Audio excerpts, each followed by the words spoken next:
यारबा एकर लटकल बा यारबा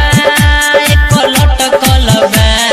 लागता कि पहिले से दुहल बिया रे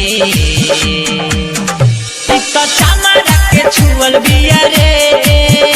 इ त अहिरा के छुअल बिया रे इ त सुसदा के छुअल बिया रे इ त लोहारा के छुअल बिया रे इ त चमड़ा के छुअल बिया रे यारबा एको लटकल बा यारबा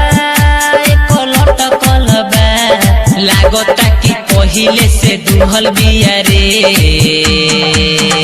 इ त तेलिया के छुअल बिया रे इ त नोनिया के छुअल बिया रे इ त अहिरा के छुअल बिया रे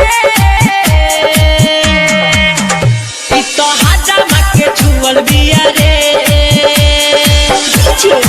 मुकेश चकिया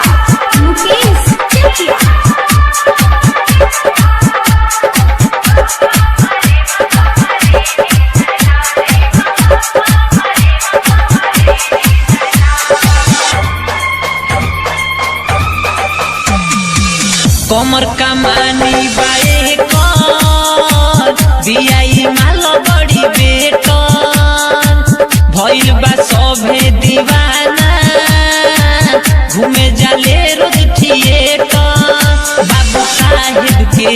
कियो जान हो देखी के डोले लाई मान हो सबका के पीछा घुमावे बियाई छौड़ी लोग कोहेले की दूध के धोवल बिया रे पनहेलिया के छुअल बिया रे हई चमड़ा के छुअल बिया रे हई भूसाधा के छुअल बिया रे हई नोनिया के छुअल बिया रे हई भूसाधा के छुअल बिया रे हई चमड़ा के छुअल बिया रे मुकेश चकिया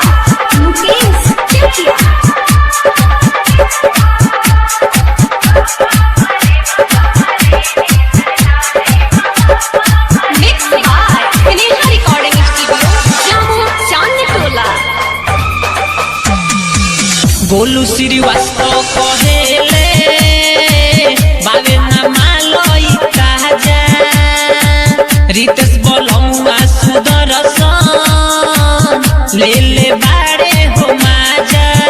सुजित बाबू ना पड़ फेरा में रोज मिले जाले कुबेरा में सबका के घायल करेले मारे ले जानो हंस के लागता कि पहिले से दुहल बिया रे हई भूसाधा के छुअल बिया रे हई चमड़ा के छुअल बिया रे